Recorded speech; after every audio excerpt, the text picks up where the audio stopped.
Hey guys! Tonight we begin with something a little quieter than your usual history binge. So, dim the lights, grab a warm drink if you like, and settle in. Tonight, we're not storming battlefields or chasing scandalous gossip through the streets of kings' courts. No, tonight we are going to wander, slowly, patiently, through the hidden courtyards of old forts, the forgotten gardens, silent corridors, and sunlit spaces that history books tend to skip. Think of it as a tour through the quieter side of power, the spots where rulers probably didn't want anyone to see them sweat or cry. Now, forts in India are, of course, huge, complicated places. They're sprawling, labyrinthine stone cities, built with walls so thick you could hide a small army in one corner and still have room for a few goats. But for every massive rampart or cannon placement, there was a little secret spot where daily life happened in ways that history rarely bothers to record. Courtyards where queens watered plants, princes napped in the sun, or scribes scrawled letters while avoiding the constant glare of a supervising minister. It's in these corners, these hidden pockets of space, that the mundane and human aspects of royal life linger. And of course, just a little bit of chaos because royals were royals, and chaos, even subtle, was always part of the package. Take, for instance, the courtyards of Amber Fort, near Jaipur. Modern tourists like to wander these spaces, snapping pictures of the meticulously carved arches and the patterned stone floors. But centuries ago, these same courtyards saw a very different rhythm. A prince might stroll from one archway to another, practicing sword swings with all the flair of someone who definitely read too many romance ballads and not enough actual strategy manuals. Queens, elegantly draped in silk, would move quietly across the stones, ensuring that the fountains, yes, even in the desert, they somehow managed to have fountains, were properly filled and functioning. And then there were the servants, bustling around in a choreographed chaos, making sure that everyone had tea, shade, or just a comfortable place to sit, while the sun went about its business of slowly baking the city. Of course, the appeal of these courtyards wasn't just practical. They were deliberately designed to offer moments of privacy and respite. Imagine a small marble-floored courtyard, shaded by a delicate lattice of carved stone, tiny fountains gurgling gently in the heat, birds somehow managing to live here despite the bustle, and in the middle, perhaps a single tree, its leaves casting irregular shadows across the walls. A king could sit there, nursing a headache from too many ceremonial duties, and momentarily forget that someone, somewhere, was plotting the next alliance or plotting to tax him just a little more aggressively than necessary. And yes, royals did get a bit particular about their courtyards. Some forts featured private spaces for each member of the royal family. The queen's courtyard might have a small garden with fragrant flowers imported from distant regions, because apparently you cannot merely settle for local jasmine when you can have foreign jasmine that probably cost a fortune and arrived by camel train. The prince might have a courtyard set with small fountains and benches arranged in a pattern that allowed him to practice very quiet, very ineffective sword exercises without fear of actually hitting anyone. And then there was the occasional minister's courtyard, which was likely designed more as a warning. Yes, I work here. Yes, you see me. No, you cannot approach without permission. A subtle mix of intimidation and feng shui, if you will. The courtyards also served a curious social function. Festivals, for example, transformed them into microcosms of royal society. A courtyard might host a miniature bazaar one day, dancers practicing quietly, musicians tuning their instruments, and food being prepared somewhere just behind a lattice screen. Children of the royal family might chase one another between columns, trailing their little dogs, while attendants tried to keep order with the patience of someone who has been alive long enough to know that order is mostly a suggestion. And then, in the evening, lanterns would be lit, casting soft glows over the stone walls, turning these courtyards into quiet, almost magical spaces where royalty could pretend, for just a little while, that life wasn't mostly paperwork, protocol, and occasional political paranoia. Of course, it wasn't all serenity and scented flowers. Some courtyards were, well, less delightful. Certain forts had spaces tucked away for punishment or strict surveillance. One can imagine a poorly chosen minister or a disobedient servant being sent to the corner of a courtyard to stand quietly under the sun while being observed by a half-bored, half-annoyed guard. But even then, the architecture turned punishment into something almost elegant. Harsh as it was, the courtyards maintained their beauty. It's almost ironic. You could be grounded, scolded, or publicly shamed, and still be surrounded by intricate carvings, the gentle babble of water, and the smell of jasmine carried on a faint breeze. Some of the most interesting courtyards, though, were those hidden entirely from visitors or even most residents of the fort. These secret spaces were often tucked behind high walls or through concealed doors in residential quarters. Sometimes they were simple gardens. Other times they held small pavilions for private conversations or quiet nooks where a scholar could copy manuscripts by sunlight filtered through colored glass. These were places for reflection, for subtle plotting, or for the occasional minor indulgence, like napping in the sun without the fear of being spotted. They were essentially royal quiet zones, long before anyone ever thought of noise-canceling headphones. And royals did have their quirks here. Some courtyards were chosen for their acoustics. A king or queen might prefer a courtyard where footsteps echoed just so, or where the gurgle of a fountain could mask the sound of approaching advisors. Others were chosen for sunlight patterns, ensuring that certain spots were warm at particular times of the day, perfect for reading scrolls or observing the subtle movement of shadows, because, yes, apparently some royals were into that sort of thing. There's also evidence that certain courtyards had very small hidden channels for water flow, designed purely to create pleasant background sounds. Because why not double down on comfort and sensory subtlety when you can? The charm of these hidden courtyards, of course, isn't just in the architecture or in the royal quirks. It's in imagining life moving quietly around them.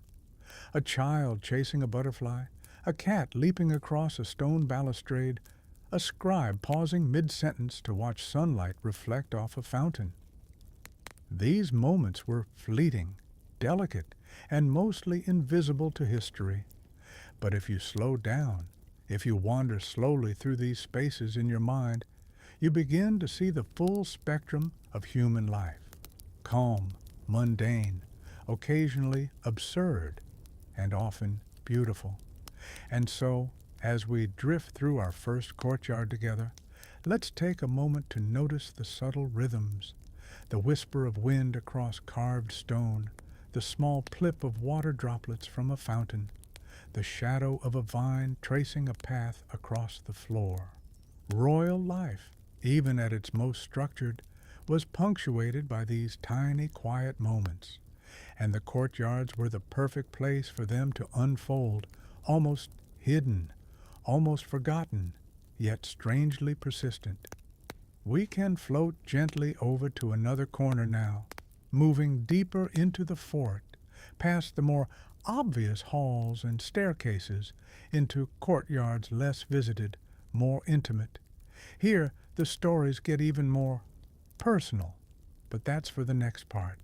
For now, just breathe, settle in, and picture yourself stepping quietly over the warm stone, brushing against carved pillars, and noticing the way sunlight pools in just the right places. Because that, in the end, is what makes these hidden courtyards so endlessly fascinating. They're not just architectural spaces, they're vessels of life, memory, and subtle, almost imperceptible royal drama. All right, now that we've wandered through our first courtyard, let's drift a little deeper into the quieter parts of the fort. You know, the spaces that visitors rarely see, where shadows linger a bit longer and the stone walls seem to murmur faintly with the echoes of centuries. Imagine yourself walking slowly, deliberately, letting your eyes wander over every carved arch, every lattice shadow. This is the kind of space where history is not shouted, it is whispered. One of the most intriguing aspects of these hidden courtyards is how they blend the practical with the poetic. Take the fort of Gwalior, for example.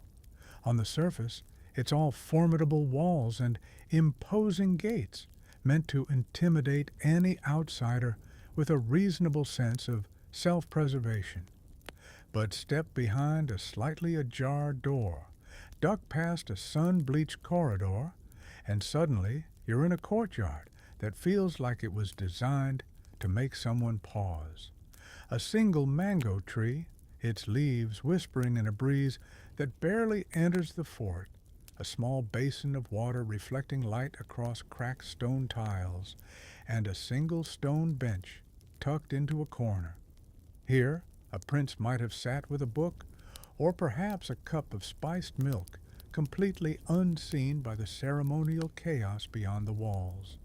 And the royals did seem to love their secrets. Hidden courtyards were almost like personal diaries written in stone, subtle enough that only those who were meant to know their locations could find them. Some spaces had entrances disguised as alcoves or doors that looked like part of the wall, giving the impression that the courtyard simply did not exist.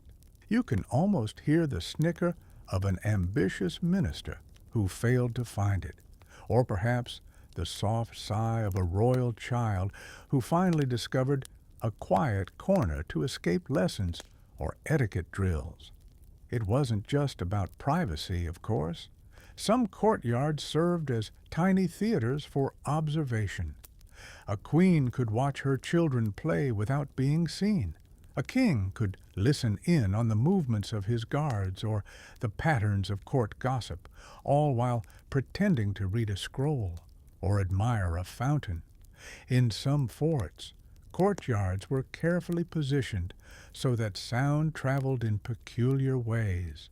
Whisper something to the right stone wall, and only someone sitting under a certain window might hear it. Acoustics, it seems, were the ancient equivalent of a whisper network. And then there were the aesthetic choices. Oh, the aesthetic choices. The royals were surprisingly picky. Some courtyards were planted with flowering trees carefully chosen for both fragrance and color. Bougainvillea for vibrancy, jasmine for a subtle scent that would carry softly on the wind, hibiscus to startle the eye with its sudden bloom. Others included fountains designed with a precise rhythm, creating water sounds that could calm nerves, or perhaps mask the occasional footstep of a suspicious visitor. There's a gentle irony in that. Royalty, surrounded by security and strategy, still cared deeply about a well-timed splash of water. It's almost comforting, really, to think that someone, somewhere, considered the gentle sound of water more important than a battle plan. Some courtyards were simple, almost stark in comparison. These were the thinking spaces, bare stone floors, minimal decoration, perhaps a single carved pillar, and a view of the sky framed by high walls. Royals and courtiers alike used these courtyards to consider ideas, meditate, or perhaps draft letters that were meant to be both polite and vaguely intimidating. There is a particular charm to these spaces because they were not meant to impress. They were meant to exist quietly, giving room for thought and reflection, which, for a ruler constantly bombarded by ceremonial demands, must have been a rare luxury. And yes, as we drift from one courtyard to another, it's impossible to ignore the subtle humor that life in these spaces sometimes entailed. Children, naturally, ignored the solemnity of their surroundings. You can picture a young prince, barefoot, chasing a ball or a bird, toppling over a carefully arranged fountain, while a flustered attendant tries to intervene. Royals were rarely amused, but also rarely able to stop such chaos entirely. There's something quietly endearing about these moments. History rarely records them, but they happened repeatedly across forts and courtyards, like soft human punctuation amidst the grand narrative of conquest and ceremony. Another layer of charm comes from the servants and attendants who maintained these hidden spaces. Life for them was a quiet dance of logistics, ensuring fountains were clean, plants watered, tiles swept. Some courtyards had complex drainage systems designed to circulate water perfectly, which required regular maintenance. Others featured delicate latticework that filtered sunlight just so, creating patterns across stone floors. It's amusing, in a subdued sort of way, to consider that someone's entire day might have been spent adjusting a tiny stone to make the shadow fall perfectly. But that attention to detail was exactly what gave these courtyards their calm, hypnotic rhythm.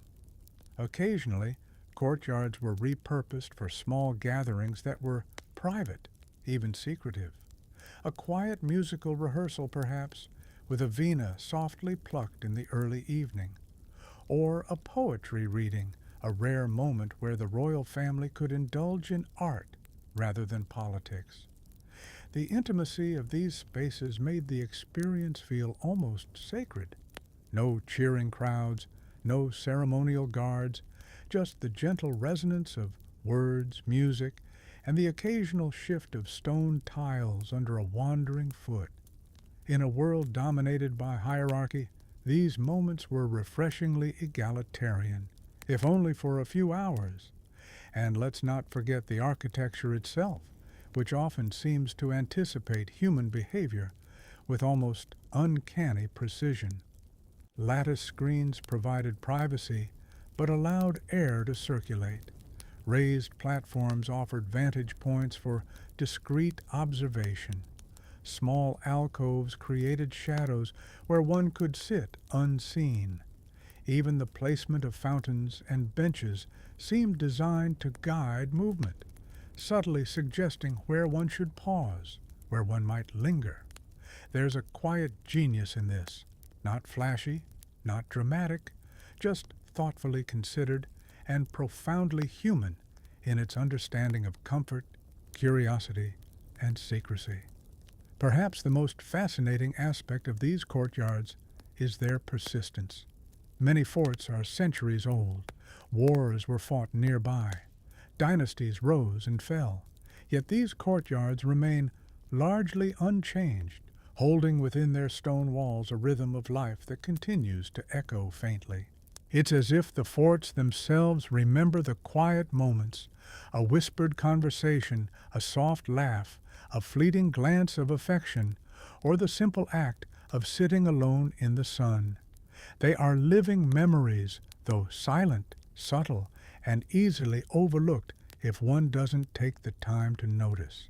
So, as we float through this second part of our journey, let's pause for a moment and absorb it fully. Imagine the courtyard before you, warm stone under your feet, filtered sunlight tracing patterns across the floor, a gentle breeze carrying the faint scent of flowers and dust.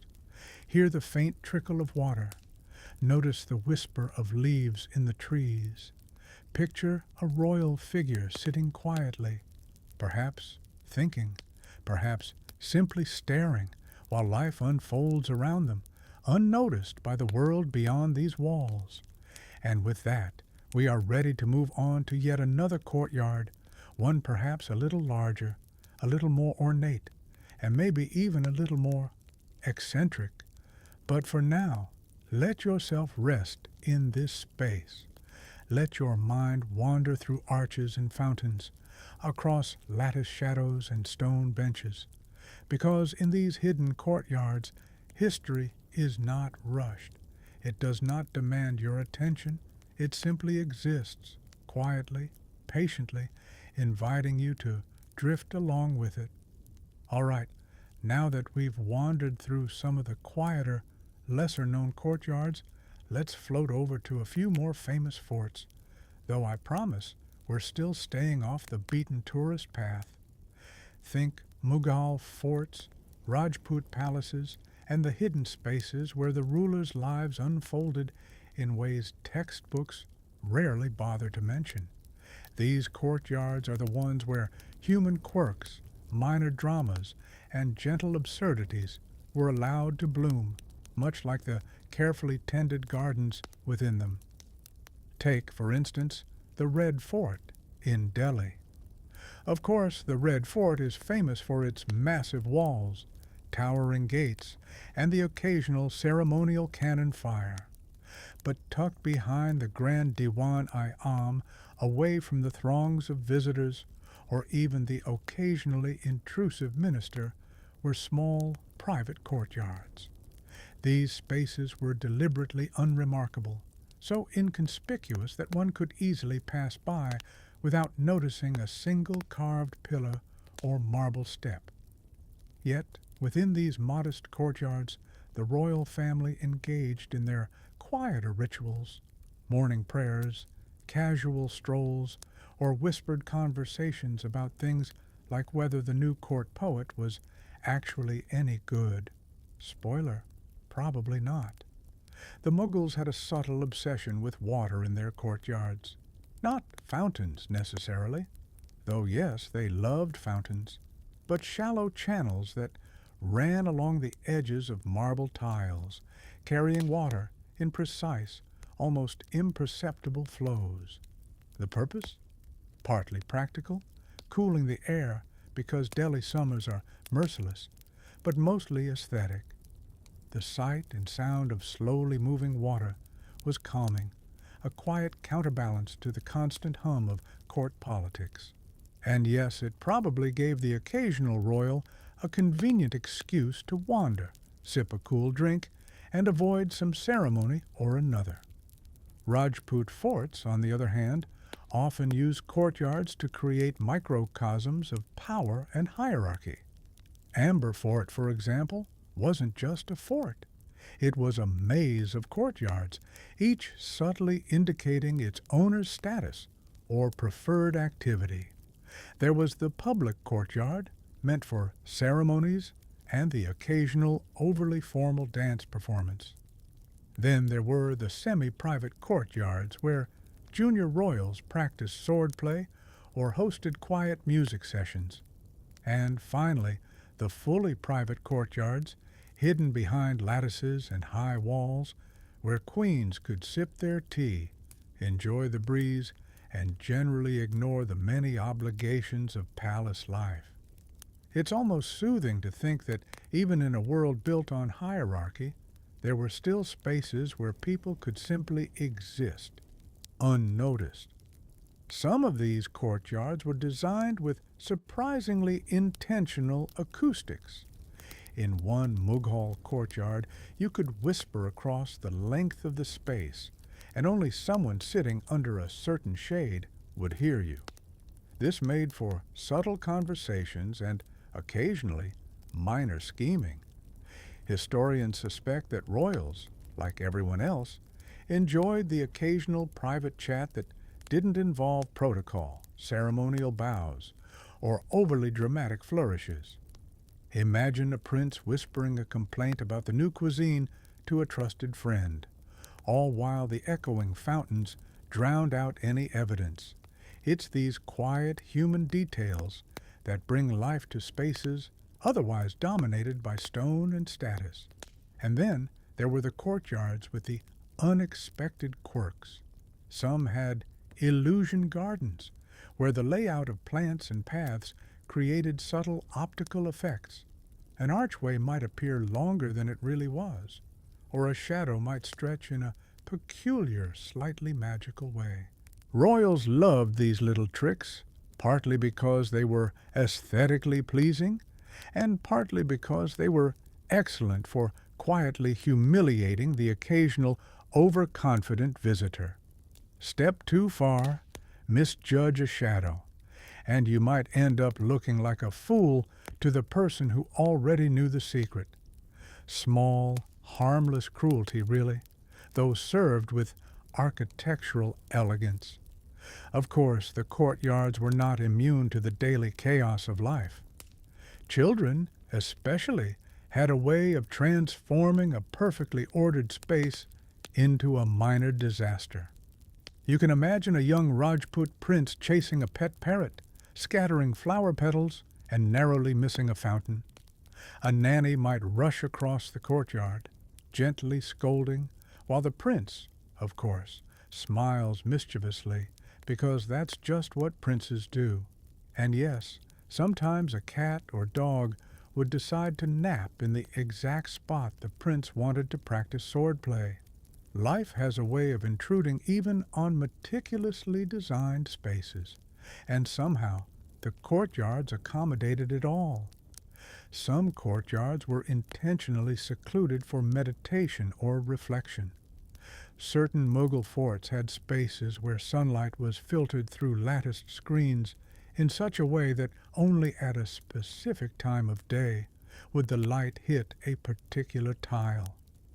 Royals could sit quietly in these spots, enjoying a moment of peace, or perhaps observing a subtle shadow moving in a way that suggested something more poetic than political.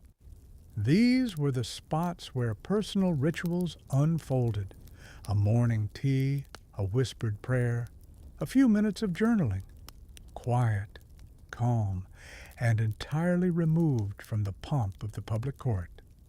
The subtle humor of these spaces also deserves mention.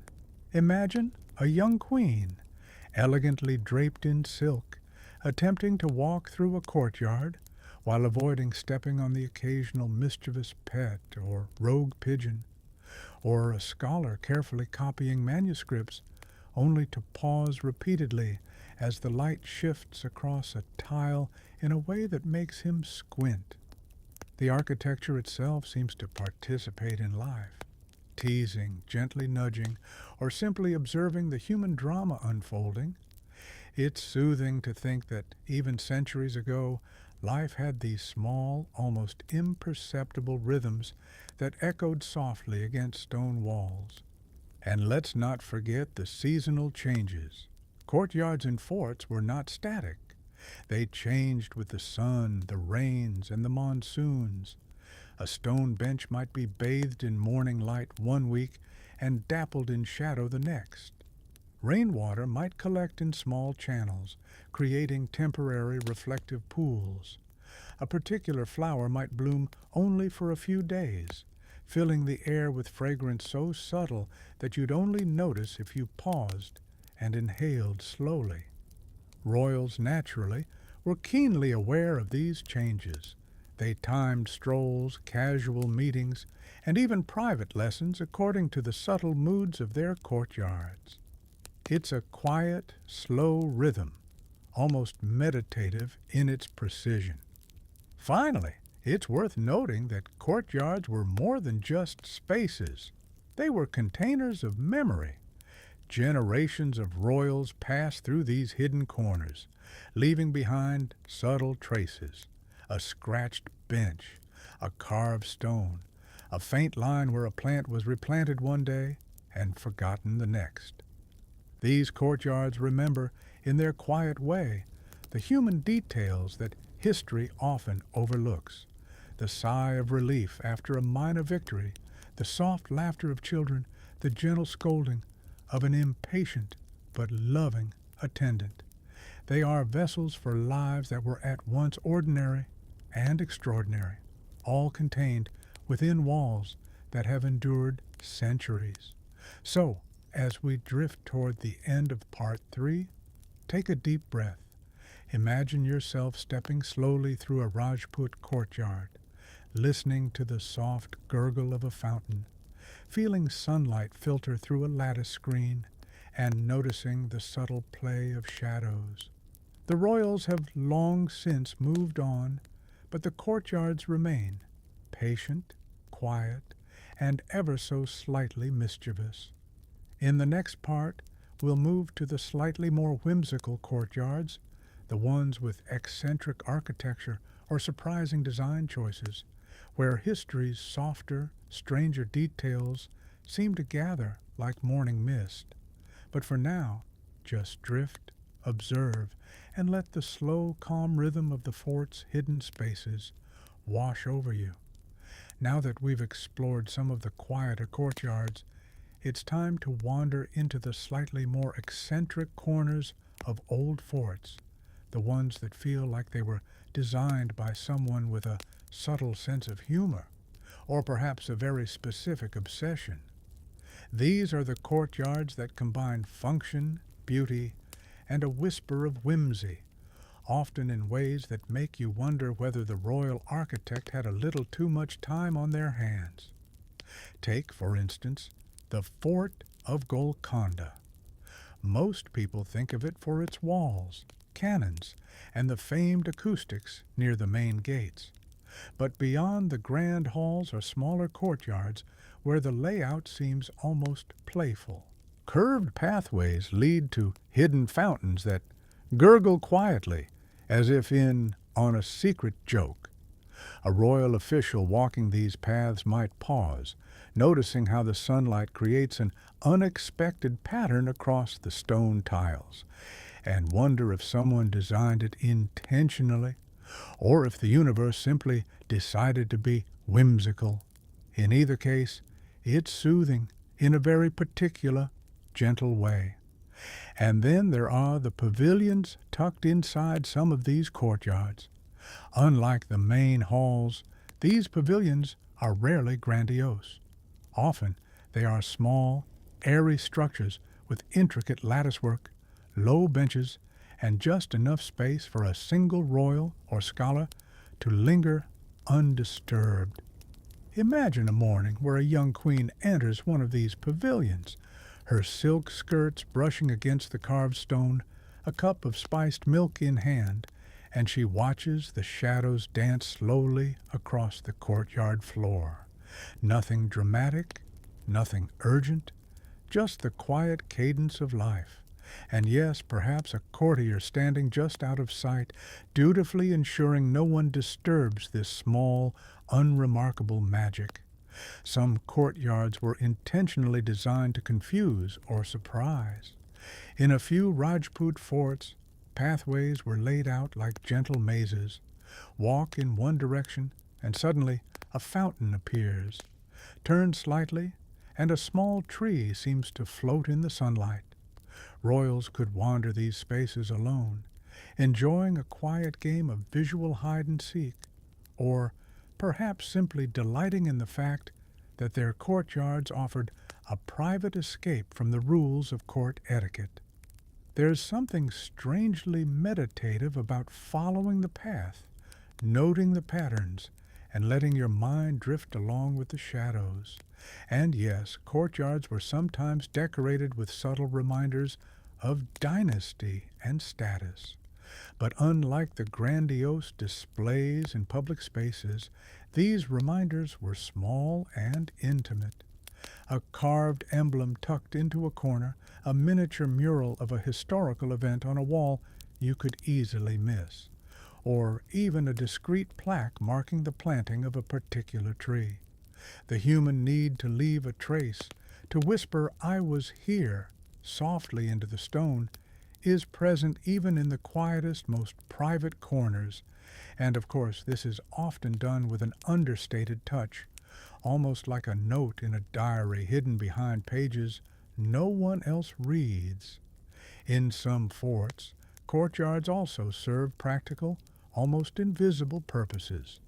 Take the hidden water channels, for example. Beyond the obvious cooling function, some channels were designed to supply water to specific areas without being seen. A fountain might appear to exist naturally, but in truth it was fed by a network of carefully constructed underground streams.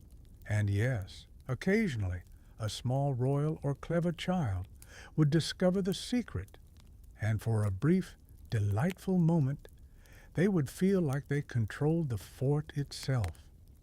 The adults, of course, would sigh politely and pretend it was all part of some educational exercise.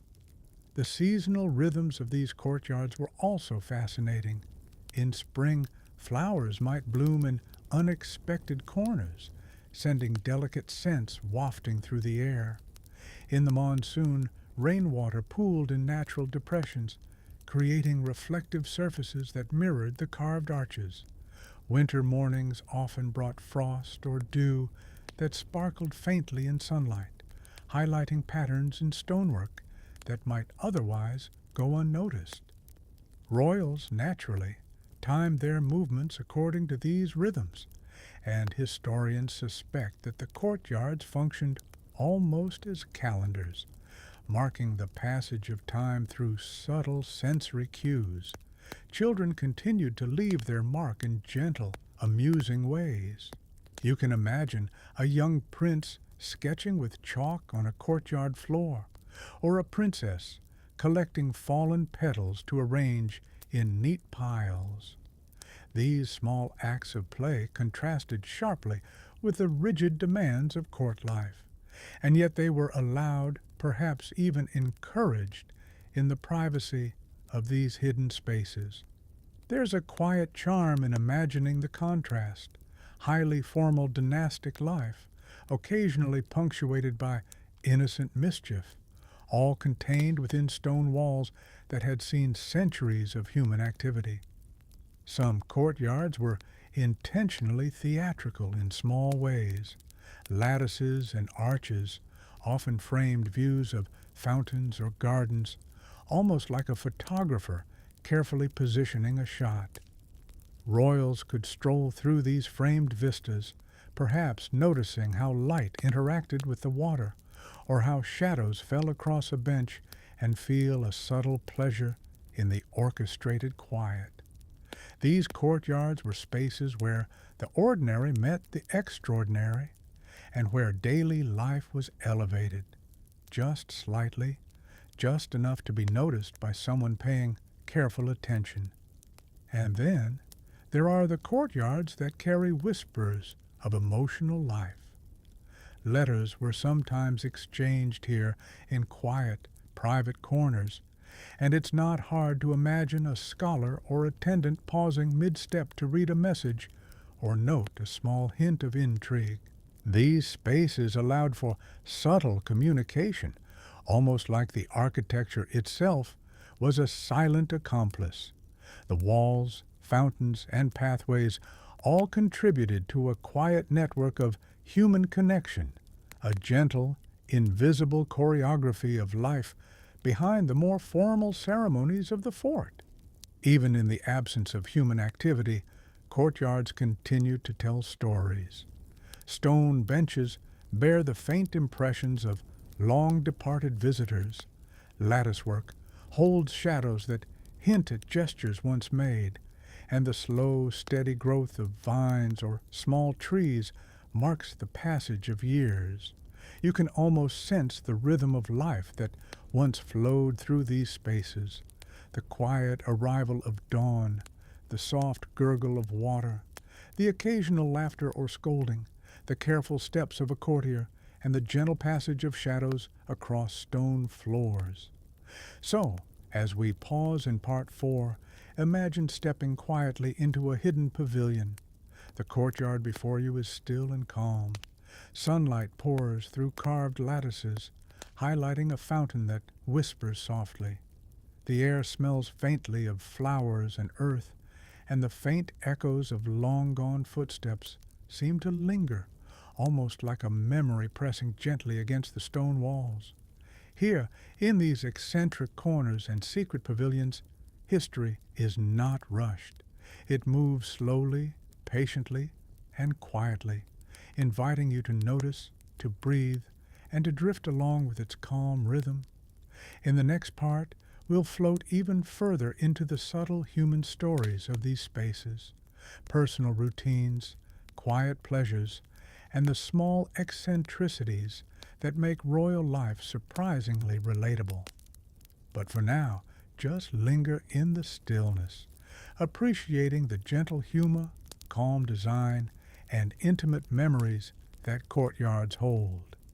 Now that we've explored the eccentric corners and secret pavilions, let's drift into the more personal, human rhythms of life that played out in these courtyards.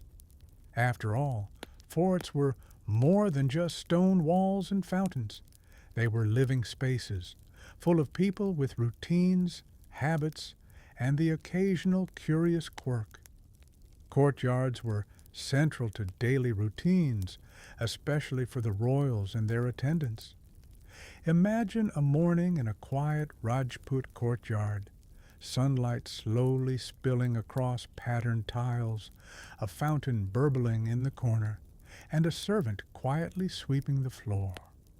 Perhaps a young prince steps barefoot onto the stone, carrying a small stick for reasons only he understands, chasing after a bird or a stray butterfly. Somewhere nearby, a queen strolls slowly, adjusting her scarf or silk drape, inhaling the fragrance of flowers that someone, likely against their better judgment, insisted on planting that morning. Everything is calm, rhythmic, almost hypnotic. Even the mundane tasks were elevated by design. Watering plants wasn't just a chore, it was an almost meditative activity. Courtyards often had channels or small basins that distributed water in subtle, aesthetically pleasing ways. Royals might pause to observe the ripples or trace a shadow across a carved stone, turning what could have been a simple task into a quiet ritual. The same applied to sweeping or cleaning tiles, precise movements, a gentle attention to detail, and the satisfaction of seeing the courtyard gleam in the early light. The mundane becomes almost ceremonial, and the quiet cadence of these movements contributes to the hypnotic charm of the space. Food preparation and casual meals sometimes unfolded here as well. A small private courtyard might host a late breakfast for a few family members, away from the formal dining halls. Scented milk, spiced bread, fruit carefully arranged on a stone plate, all enjoyed under the filtered sunlight. There's a calmness in imagining a young prince nibbling at fruit while a servant hovers politely, making sure no one spills anything or attracts the attention of a more formal, officious member of the household. Courtyards allowed for a slower, gentler side of life, where imperfection was not punished, just quietly accommodated. And courtyards often served as private classrooms or rehearsal spaces. Children might practice their writing, a musical instrument, or even sword play in these hidden spaces. Observers, teachers, attendants, or older siblings would stand discreetly in corners, offering advice in low voices. There is a certain charm in picturing a scholar kneeling over a manuscript, carefully copying letters as sunlight drifts across the stone floor, while a cat curls lazily nearby, completely ignoring centuries of dynastic importance. Small eccentricities like these humanize the royal life that might otherwise seem stiff or unreachable. Sometimes courtyards were used for quiet contemplation or reflection, particularly by adults. A ruler might wander slowly, hands clasped behind their back, observing the subtle play of light and shadow across carved stone. Perhaps they would pause to smell a flower, trace a pattern in the fountain, or listen to the faint gurgle of water and distant bird song. These moments were private, unspectacular, but essential. In a life dominated by ceremonial duties and political pressure, even a few minutes in a quiet courtyard could offer a remarkable sense of calm. There's also evidence that courtyards were chosen according to their microclimates. Some were shaded in the morning and sunny in the afternoon.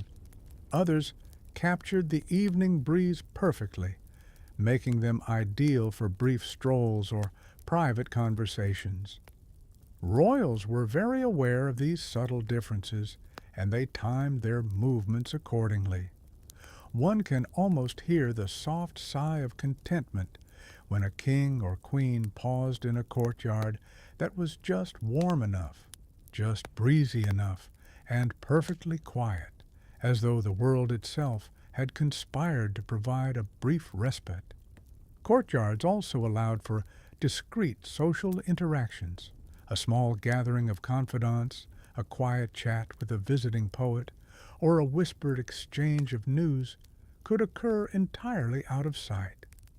Walls, fountains, and latticework worked together to provide privacy, yet subtle signals allowed participants to communicate. It's amusing, in a calm way, to consider that these elaborate stone constructions doubled as tools of both social grace and soft intrigue. Whisper a word to the right wall, and only someone positioned in a specific spot might hear it. Quiet power, exercised almost invisibly, right in the heart of a courtyard. The playful quirks of daily life continued to appear even in adulthood. Royals often had peculiar habits. One might prefer sitting at a particular spot because the sunlight hit the tiles at exactly the right angle. Another might insist that a fountain be precisely half full before they could enjoy their morning stroll. Small eccentricities, seemingly trivial, but they shaped the daily rhythm of life and gave these spaces their quietly human character. History rarely records such details, yet they are among the most comforting to imagine. And yes, children sometimes left more permanent marks, albeit gentle ones. A carved initial here, a small arrangement of petals there, a faint scratch on a stone bench, tiny traces of lives quietly lived, largely invisible to the formal historians who documented battles and treaties. In the solitude of a courtyard, the ordinary becomes remarkable simply because it is lived, observed, and remembered, even subtly, in stone and shadow. The sounds of the courtyard contribute as much to the experience as the visual elements. The gurgle of a fountain, the rustle of leaves, the occasional bird call, or even the faint echo of distant voices creates a gentle soundtrack. Royals might pause to listen, finding moments of quiet reflection amidst the otherwise structured rhythm of life. The sensory details of water, sound, scent, and light combine to create a kind of meditative environment, perfect for drifting thoughts or gentle contemplation. Finally, it's worth noting that courtyards often changed subtly over time. A tree might grow taller, a vine might curl around a lattice differently, a small fountain might be replaced or repaired.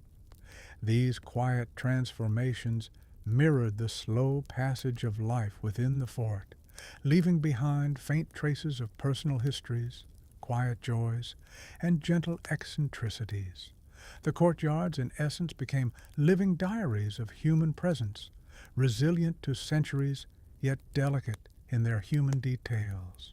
So, as we pause in Part 5, take a deep, slow breath. Picture yourself wandering through a courtyard. Sunlight filters through lattices. Water trickles softly. A vine stretches lazily along a wall. Hear distant footsteps, perhaps a child's laughter, perhaps the quiet shuffle of a servant attending to their duties. Feel the gentle rhythm of daily life, small rituals, and minor eccentricities, the quiet human heartbeat of the fort.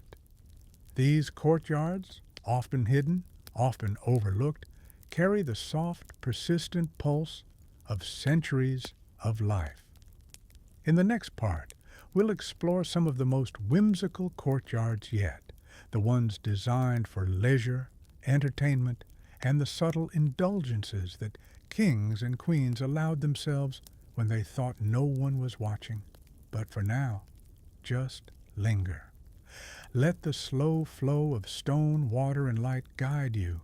There's no rush. History here moves gently, patiently, and softly. Now that we've wandered through daily rhythms and gentle eccentricities, let's drift into the courtyards designed for leisure, the small, often hidden spaces where royalty allowed themselves a quiet indulgence. These are the courtyards where the human side of power comes alive in the softest ways. A private game, a quiet conversation, or simply a moment spent observing the world move slowly around them. Take a secluded courtyard in the fort of Jaisalmer. Away from the formal halls and ceremonial spaces, this small area was used by royals to unwind. Imagine a warm afternoon. Sunlight drifts lazily across stone tiles, a faint breeze carries the scent of desert flowers, and a fountain gently murmurs in the corner. A prince might be lounging on a low stone bench, tracing the edges of a patterned tile with his fingers, indulging in the sort of quiet daydreams that history rarely documents. Nearby, a servant pours a cup of spiced tea with the precision of someone who has performed the same task hundreds of times, silently respecting the royal's need for calm. Courtyards for leisure were often adorned in subtle ways. Small flower beds, arranged with both symmetry and whimsy, framed the edges of the space. Fountains were deliberately modest, creating gentle sounds rather than dramatic displays. Even seating was carefully considered, stone benches positioned to catch just the right breeze or to offer a particular pattern of sunlight at different times of the day. The effect is calm, meditative, and almost hypnotic, allowing royals to step away from ceremony and responsibility for a few moments of quiet pleasure.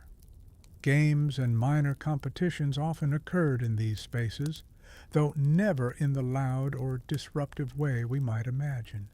Think more along the lines of quietly rolling a ball or testing the accuracy of a small marble along a carved groove. Children might engage in these subtle contests, while older royals watched from shaded corners, offering occasional advice or encouragement.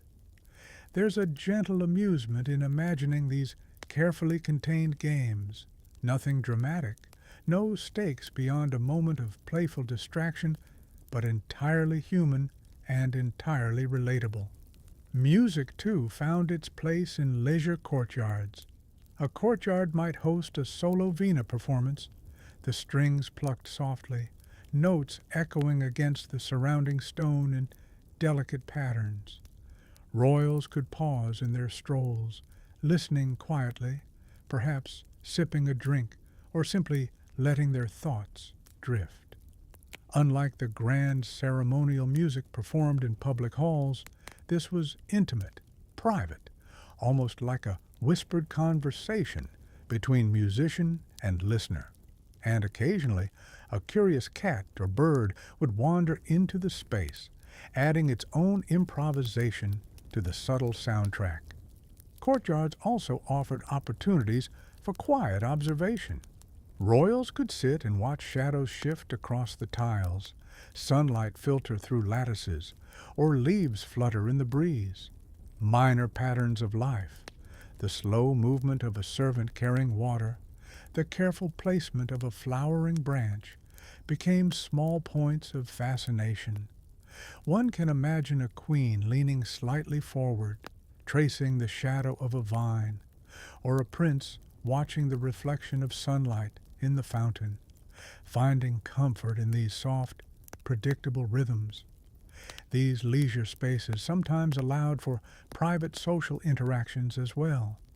A close friend, a visiting scholar, or a trusted advisor might be invited to sit quietly, perhaps to share news or exchange ideas in low voices.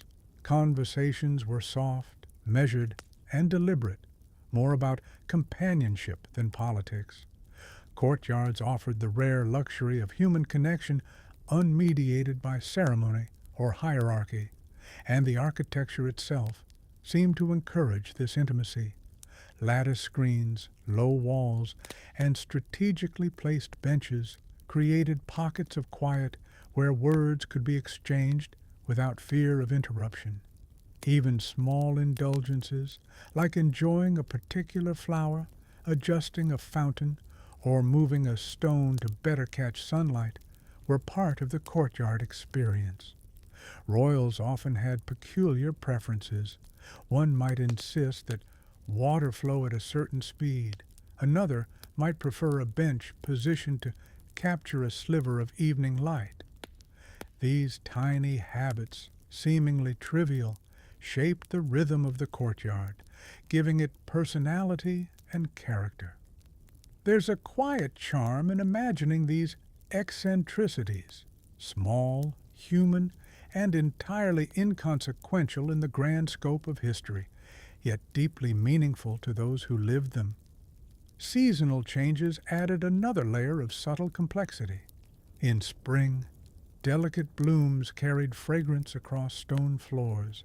Summer heat was softened by fountains and shaded alcoves. Monsoon rains created reflective puddles that mirrored arches and lattices, turning the courtyard into a subtle, shimmering landscape. Winter mornings brought frost or dew that sparkled faintly, highlighting textures in stonework or the pattern of a vine. Royals timed their movements, leisure activities, and even small conversations to align with these rhythms, creating a natural flow to daily life that seems almost meditative to imagine. Children, naturally, played their part in these leisure spaces. They ran, skipped, or rolled small objects along carefully arranged tiles, leaving traces of play in the quiet courtyard. Occasionally, their actions disrupted the careful arrangements of flowers or water channels, but this was tolerated. After all, courtyards were alive with human presence, and minor chaos was part of the rhythm. There's something comforting in imagining that even in the structured hierarchical life of a royal fort, small, innocent mischief was allowed to unfold quietly and without consequence. Even animals contributed to the courtyard's atmosphere. Birds, cats, and dogs moved through these spaces in gentle, unplanned ways. A parrot might perch on a lattice, observing silently. A cat might curl atop a sun-warmed bench. These subtle presences added texture and life to courtyards, making them feel inhabited and softly unpredictable. Life in a courtyard was rarely dramatic, but it was consistently textured and quietly engaging. Finally, it's worth noting that leisure courtyards carried echoes of the past. Stones worn smooth by footsteps, faint scratches from children at play, the slow growth of a vine along a lattice. These subtle traces connect the present to centuries of human life. Courtyards hold these memories gently, like a quiet breath or the soft whisper of wind across stone. They remind us that history is not only battles and politics, but also soft human moments, experienced quietly, lived fully, and largely forgotten by formal records. So, as we pause in Part 6, imagine yourself sitting on a low bench in a hidden courtyard. Sunlight pours through a lattice, a gentle fountain murmurs nearby, and the scent of flowers drifts on a soft breeze. Perhaps a bird lands momentarily on a nearby ledge, or a child's laughter echoes faintly from another courtyard. All around, the slow, gentle rhythm of life continues, unhurried and unremarkable to anyone who doesn't pause to notice. And yet, in this quiet, human-filled space, there is a remarkable richness, a tapestry of calm, subtle indulgences and gentle eccentricities, waiting for anyone willing to simply observe. In the next part, we'll explore the intimate personal stories of royals and attendants, how these courtyards shaped their lives, and the quiet dramas that unfolded within walls that might otherwise seem silent. But for now, just let yourself linger in the calm, soft rhythm of these hidden spaces and drift along with the slow passage of time. Now that we've lingered in leisurely courtyards, it's time to focus on the more intimate human stories, the lives of those who actually inhabited these spaces, both royals and attendants. These are the quiet dramas, small triumphs, and subtle anxieties that unfolded in hidden corners, far from the pomp of the main halls. Imagine a quiet morning in the courtyard of Mehrangar Fort. The sun has barely cleared the horizon, casting a warm glow across the carved stone floors. A young princess sits on a low bench, her feet tucked beneath her, tracing the patterns in the stone with her fingers.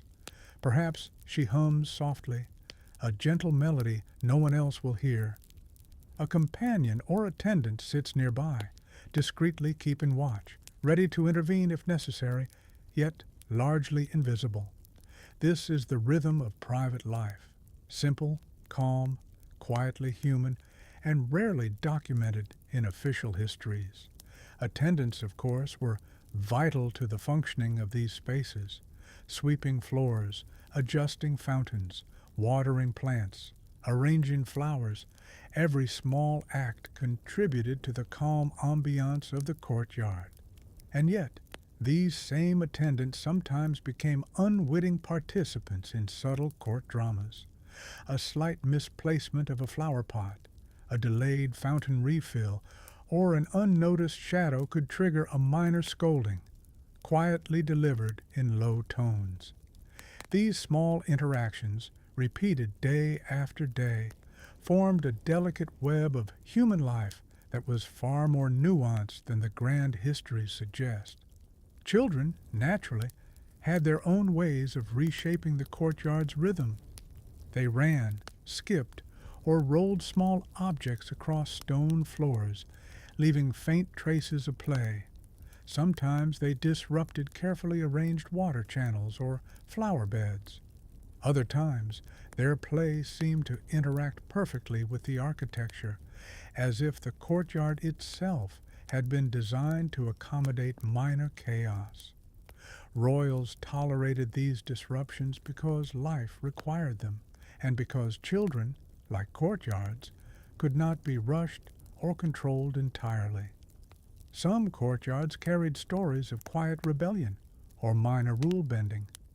A young prince might sneak into a hidden alcove to avoid lessons, or a princess might linger in a pavilion savoring the scent of jasmine instead of attending to formal duties. These small acts of independence were part of what made courtyards so vital to daily life. They offered a private space where rules could be bent without consequence, and where human whimsy could flourish. There's a comforting rhythm in imagining these minor rebellions quietly unfolding behind stone walls, observed only by lattice shadows or gently murmuring fountains. Romantic encounters, too, found space here. Not the dramatic courtly affairs of legend, but quiet, understated gestures, A shared bench, a soft note left on a stone ledge, the simple exchange of glances across a patterned courtyard. These fleeting moments, while seemingly insignificant, gave life to the courtyards in ways that official records never capture. Shadows and light became accomplices, creating spaces for privacy within an otherwise highly structured environment.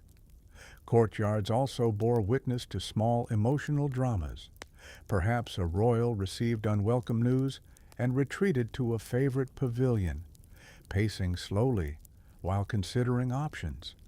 A servant might pass by silently, respecting the quiet intensity of the moment, while a cat curls nearby, completely indifferent. These small human dramas, concern, contemplation, gentle frustration, were subtle, almost imperceptible, yet they shaped the lived experience of the fort. Even small tasks, like arranging flowers or adjusting a fountain, took on emotional significance. Royals might select flowers with care, noticing colors, textures, and scents, arranging them according to personal preference. Fountains might be reset, channels carefully monitored, and benches adjusted to catch sunlight just so. These acts were simultaneously practical and emotional, a gentle assertion of order, a soft indulgence, and a minor aesthetic pleasure, all rolled into one quiet ritual. Another layer of intrigue comes from the visitors and scholars who occasionally entered these courtyards. They were allowed in, but only under strict conditions. No loud voices, no sudden movements, and certainly no wandering beyond the intended space. Courtyards, in this sense, functioned as controlled environments where royals could observe, interact, or simply enjoy a private space while maintaining careful boundaries. The architecture itself seemed to enforce decorum, subtly guiding movement and attention without the need for constant oversight.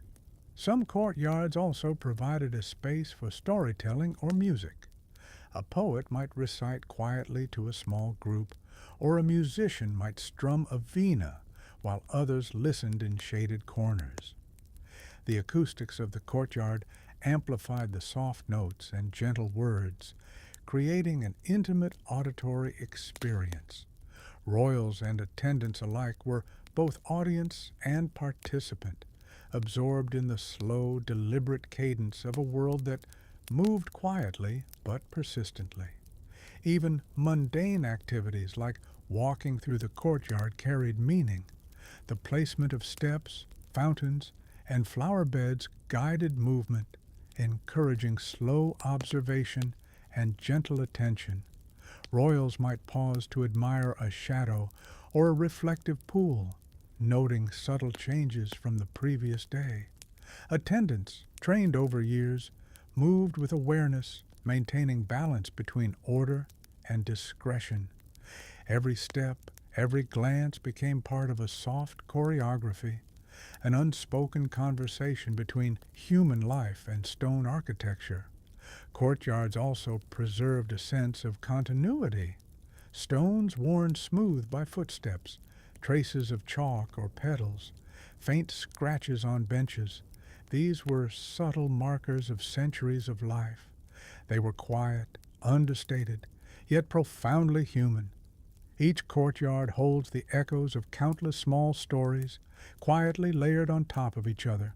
The laughter of children, the soft sighs of contemplation, minor frustrations, brief joys, and gentle indulgences. These traces are what give hidden courtyards their unique, enduring charm. Finally, as we linger in Part 7, imagine stepping quietly into such a courtyard. Sunlight drifts through carved lattices, fountains murmur gently, and vines stretch lazily along stone walls. You might catch the faint scent of flowers, hear the soft shuffle of footsteps, or notice the delicate play of shadows on the floor.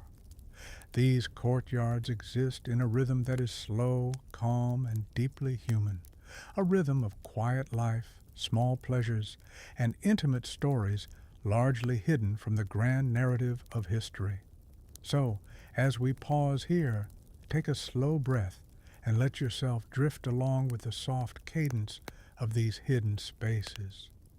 In the next part, we'll explore the slightly darker, more mysterious aspects of courtyards, secret meetings, quiet rivalries, and the subtle dramas that unfold just out of sight of the main halls. But for now, let your mind wander and notice the gentle heartbeat of life behind stone walls. As we move deeper into the hidden courtyards, it's time to linger on the subtler, slightly more mysterious aspects of life behind the walls. These are the spaces where soft rivalries, secret conversations, and minor intrigues quietly unfolded, far from the ceremonial gaze of the main halls, but still shaping daily life in ways that were small, intimate, and deeply human. Many courtyards were deliberately designed to allow discreet observation. A small alcove, a lattice screen, or a raised platform might allow a royal to watch movements in other parts of the courtyard without being seen. Imagine a minister pacing quietly across the tiles, unaware that his every step is being observed.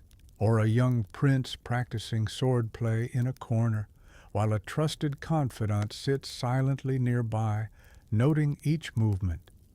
Courtyards offered subtle opportunities for private surveillance, a kind of quiet chess game played with shadows and whispers rather than pieces and boards.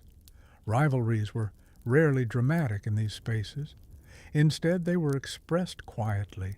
A glance, a faintly disapproving sigh, or a subtle rearrangement of flowers or benches to indicate displeasure.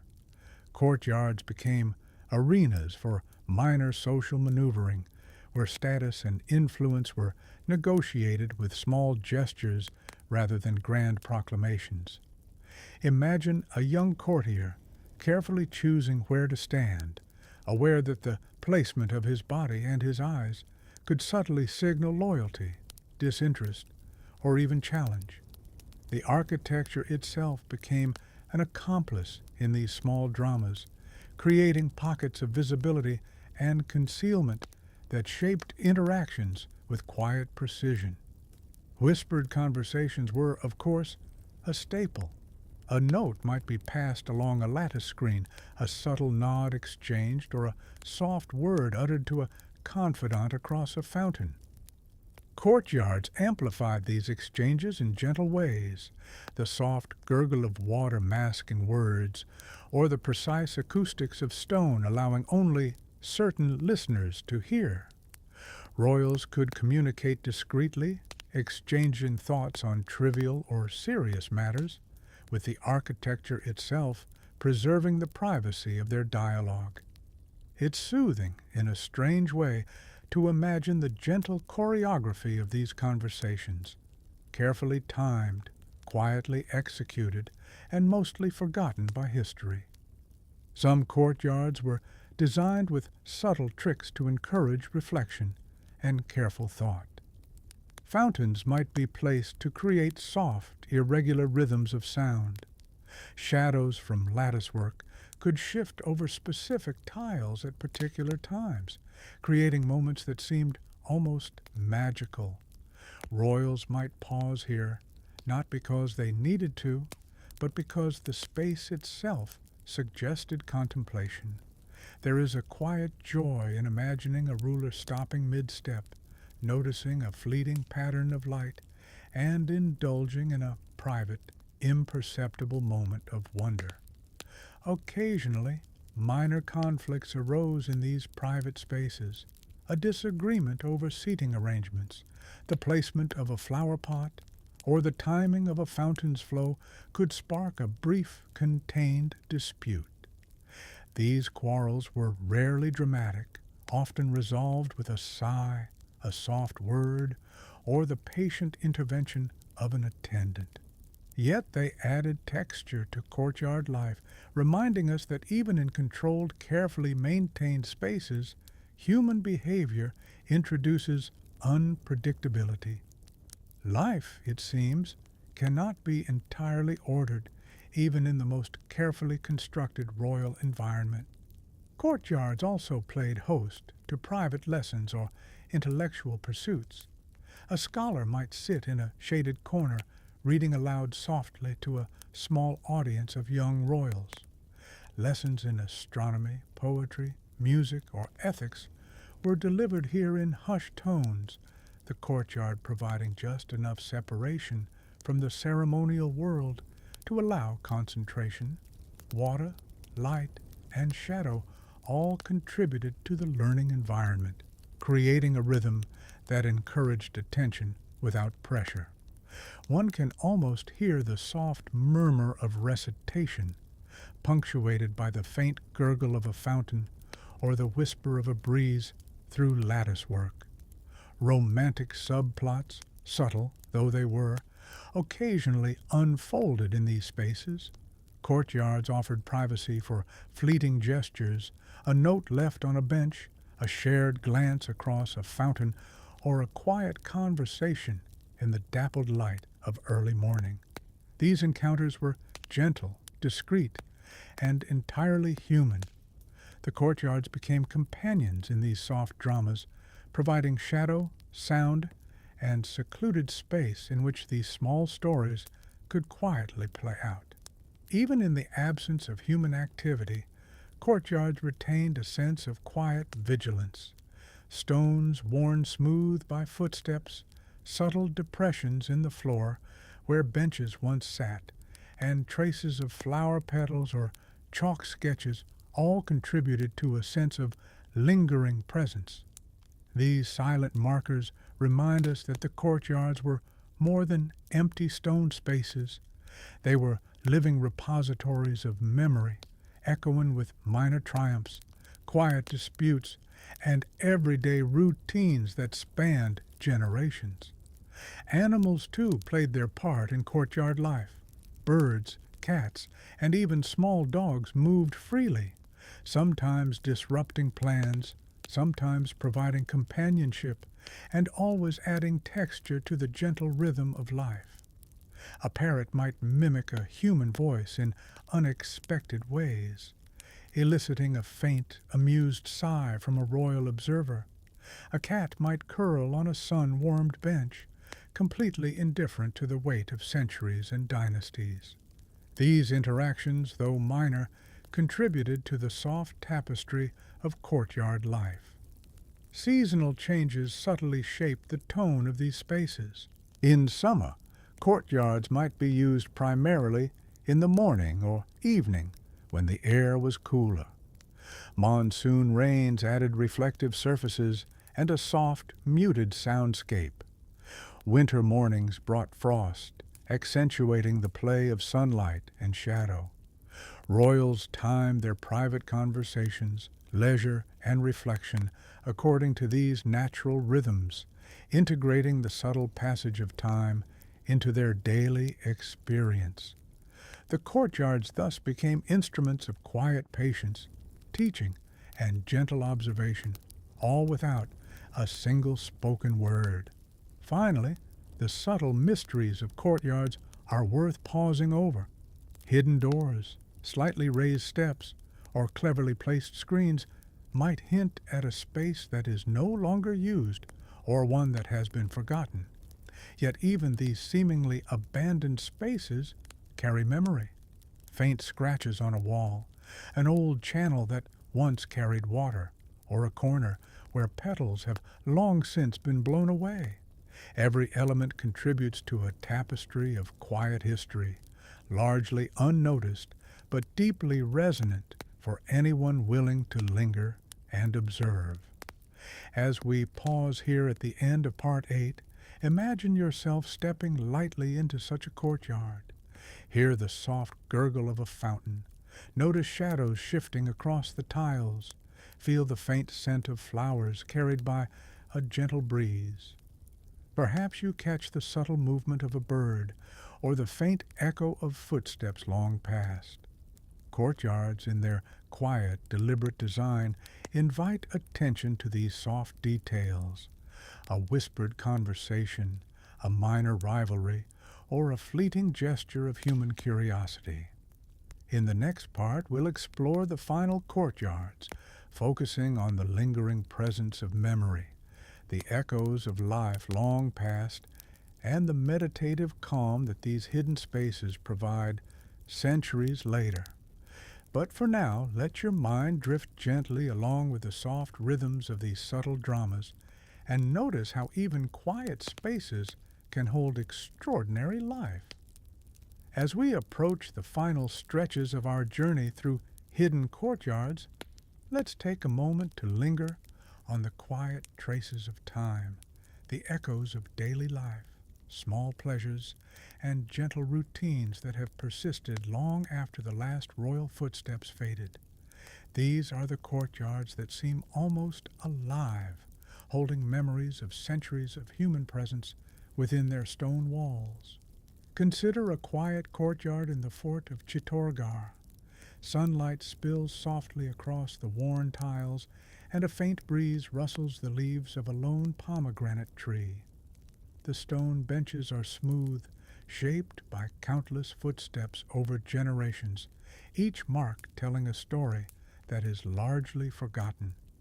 Perhaps a young prince once paused here to sketch the pattern of the tiles, or a queen leaned against a lattice, quietly observing the movements of attendants. Each of these small gestures has left its mark, subtle but enduring, creating a layered history that is almost palpable if you move slowly enough to notice.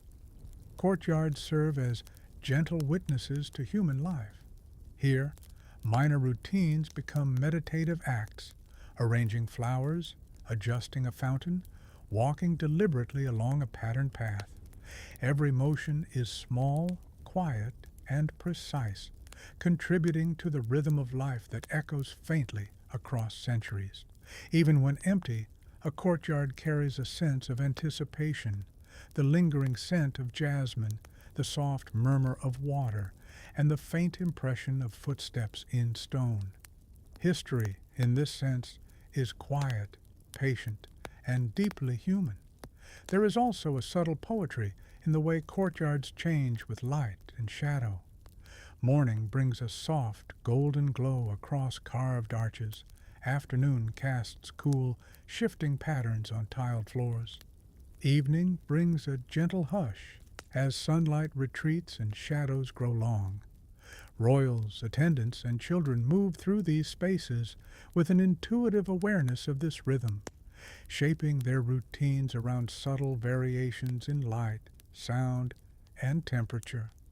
Even centuries later, these rhythms remain detectable for anyone who pauses to observe, creating a quiet connection across time.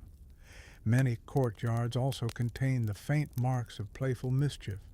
A stone might bear a scratch from a child's stick, a flower petal left carefully on a ledge, or a chalk pattern that once served as a game. These traces are small, easily overlooked, but they speak volumes about human life, curiosity, creativity, and the gentle chaos that softens structured routines. It's comforting to imagine these moments unfolding quietly, largely unnoticed, in the midst of otherwise formal and disciplined palace life. Private rituals, too, left their imprint. Royals might sip tea, whisper prayers, or pause to reflect on minor decisions, all within these enclosed spaces. Courtyards offered a sanctuary, a subtle retreat from the formality of court life. The architecture itself seems to encourage introspection. Latticework filtering sunlight, fountains providing rhythmic sound, and shaded corners allowing for quiet observation. Here, personal history was enacted quietly, deliberately, and without fanfare. Seasonal changes continue to shape the experience of courtyards. Monsoon rains create reflective puddles that echo arches and latticework. Summer heat is softened by fountains and shady alcoves. Winter mornings bring frost or dew that sparkles faintly on tiles. Royals time their movements and activities according to these rhythms, but even long after the people are gone, the courtyards preserve the subtle interplay between human life and nature. There is a sense of enduring calm in these spaces, a slow pulse of time that continues unhurriedly. Courtyards also bear the echoes of social interactions, whispered conversations, minor rivalries, and subtle gestures of power. A glance exchanged across a fountain, a soft word murmured from behind a lattice, or the deliberate placement of a bench to observe someone's arrival all contribute to the layered, quiet life of the space. These interactions were small and largely unnoticed, yet they shaped the rhythm of courtyard life, creating a subtle choreography of human behavior that endured across generations. Animals, of course, added texture to these spaces as well. Birds, cats, and small dogs moved through courtyards in gentle, unpredictable ways. A parrot's call might echo softly across stone walls, a cat might curl on a sun-warmed bench, or a dog might pause to watch human activity with mild curiosity. These interactions, though minor, added liveliness and unpredictability to an otherwise controlled environment, making the courtyard a space of soft animation and gentle rhythm. Even architectural quirks play a role in the experience of time. A slightly uneven tile, a gently sloping floor, or a hidden channel for water might have been noticed only by a few, yet these small details shape perception. Shadows move differently across these imperfections. Water flows at varying speeds, and footsteps create faint echoes. Royals, attendants, and children all responded to these nuances, often unconsciously, and the courtyards themselves seemed to remember these responses, carrying the subtle energy forward through decades and centuries. Finally, the quiet power of memory in these spaces is perhaps the most remarkable feature of all. Stones, tiles, fountains, and lattices all preserve traces of human life in gentle, almost imperceptible ways. The laughter of children, the soft sighs of contemplation, the faint echoes of conversation, all linger like a whisper. These hidden courtyards are not empty. They are repositories of lived experience, patiently holding the gentle drama of human life for anyone willing to slow down, breathe, and observe. So, as we pause here in Part 9, imagine yourself stepping slowly into a quiet courtyard. The sun casts long, warm shadows. Water flows softly in a channel, creating a gentle rhythm. Leaves rustle in a faint breeze. You notice subtle marks in the stone, a scratch, a worn patch, a faint pattern from flowers once placed there. Every detail tells a story, no matter how small, quietly connecting the present to centuries of human life. Courtyards, in this sense, are alive, not with loud spectacle, but with calm, persistent memory. In the next part, we'll conclude our journey reflecting on the full span of hidden courtyards, their enduring charm, and the meditative calm they offer to anyone who pauses long enough to notice. For now, let yourself drift, step lightly, and listen to the soft, patient rhythm of history embedded in stone, water, and shadow. As we arrive at the final stretch of our journey through hidden courtyards, let's take a slow, deliberate pause to reflect. These courtyards, tucked away behind high walls, lattice screens, and carefully placed pavilions, have witnessed centuries of human life, quiet, ordinary, and yet deeply resonant. From the subtle routines of royals to the playful traces of children, from gentle mischief to whispered exchanges, these spaces are repositories of memory, patiently preserving the rhythms of life long after the last footsteps faded. Consider the enduring charm of these courtyards. They are calm, measured, and infinitely patient, offering a sense of continuity in a world that often feels hurried. Sunlight drifts slowly across patterned stone floors, shadows shift imperceptibly, and fountains murmur with gentle constancy.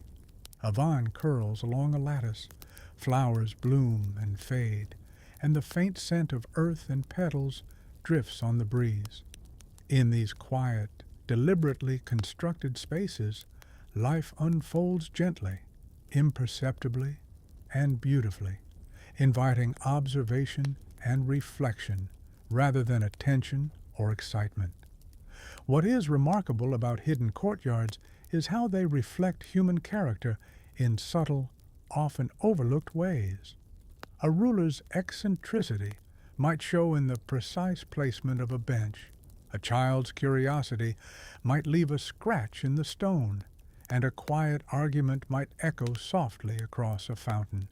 These small traces, often invisible to official records or historians, form a tapestry of ordinary life, lived, observed, and preserved quietly across generations.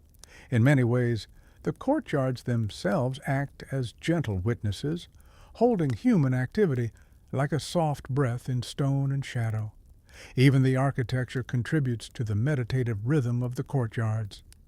Lattices filter sunlight in intricate patterns, guiding vision and movement. Steps are arranged to encourage slow pacing. Fountains and water channels offer subtle soundscapes that calm and focus attention. Shade and sunlight alternate according to the time of day, subtly directing activity and observation. Every element, carefully considered, creates a slow, deliberate choreography for life that unfolds softly, almost imperceptibly, within these walls. As the courtyards were designed for life, they also reflect the human need for quiet indulgence. Leisurely strolls, whispered conversations, minor acts of rebellion, or simply watching shadows shift across stone floors, all find their place here.